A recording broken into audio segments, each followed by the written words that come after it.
Swamp Angel by Anne Isaacs. Illustrated by Paul O. Zelinsky.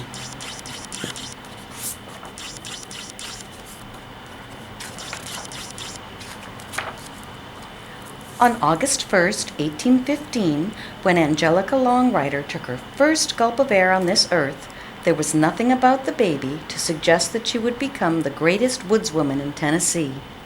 The newborn was scarcely taller than her mother and couldn't climb a tree without help. Although her father gave her a shiny new axe to play with in the cradle, like any good Tennessee father would, she was a full 2 years old before she built her first log cabin. But by the time she was full grown, she was second to none in buckskin bravery, performing eye-popping wonders in the bogs and backwoods of Tennessee. When she was 12, a wagon train got mired in Dejection Swamp. The settlers had abandoned their covered wagons and nearly all hope besides. Suddenly, a young woman in a homespun dress tramped toward them out of the mists. She lifted those wagons like they were twigs in a puddle and set them on high ground. "It's an angel!" cried the gape-mouthed pioneers. Ever since that time, Angelica Longrider has been known as Swamp Angel. To this day, stories about Swamp Angel spring up like sunflowers along the wagon trails, and every one of them is true. Once upon a summer in the Tennessee wilderness, there prowled a huge bear with a bottomless appetite for settlers' grub. Why, that varmint would rip the door off a food cellar and gobble up the whole winter's rations without waiting for a napkin. He came to be known as Thundering Tarnation because those were the words most commonly heard when he was spotted in the neighborhood. Many tried, but none could catch that low-down pile of pelts. He was fast and wily, and his fur so thick the gunshot never reached his skin. Before long, Thundering Tarnation had cleared out half the root cellars in Tennessee. The settlers were desperate with no food to get them through the long winter ahead. So they sent word across the land of a competition to kill that bear. The reward for the successful hunter was to be Tarnation's enormous pelt, equal to a whole year's hunting and worth a lot more on account of his fame. Beyond that, the winner would earn a powerful reputation and the title of Champion Wildcat. Now, it's well known, and a fact too, that Tennessee daredevils are as plentiful as dewdrops on corn. Pretty soon, there was a long line of men in coonskin caps waiting to sign up for the hunt. But when Swamp Angel stepped in line, one of those buckskins called out, "Hey, Angel, shouldn't you be home mending a quilt?" Says she, "Quilting is men's work." "Well, how about baking a pie, Angel?" "I aim to," says she, "a bear pie." Their hoots and taunts didn't stop Swamp Angel from signing up and setting out to find that bear. Tarnation left a pretty clear trail. The first hunter was found wearing an empty molasses bucket, a silly grin on his face. Seems he'd tried the sweet approach and got licked in more ways than one. It took 10 strong men to rescue the next hunter from his own bear trap. A third set out with a hardened hickory club and ended up waist-deep in toothpicks. Another was discovered wandering in circles, clutching 2 fistfuls of fur. His head was completely bald and his beard mighty scarce. Seems he traded pelts with Thundering Tarnation and got the worst of the bargain. Soon Swamp Angel was the only one left who hadn't met up with Tarnation.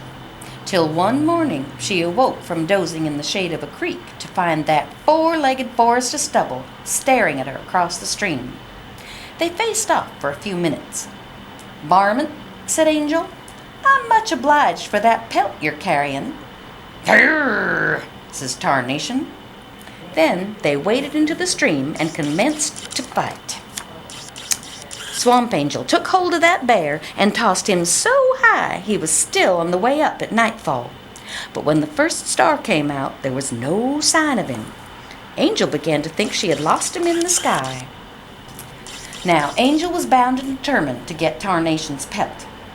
Just at that moment, a tornado whirled by with a spout clear up to the clouds. Swamp Angel grabbed hold of it and swung the twister around like a giant lasso in the heavens. She roped that bristled bandit and brought him crashing back to earth. Locked in a bear hug, Swamp Angel and Thundering Tarnation wrestled across the hills of Tennessee. They stirred up so much dust that those hills are still called the Great Smoky Mountains. They fought 3 days and 3 nights without a break. On the 4th day, they wrestled their way into a lake 50 feet deep. Tarnation pinned Angel to the muddy bottom with one of his gigantic paws.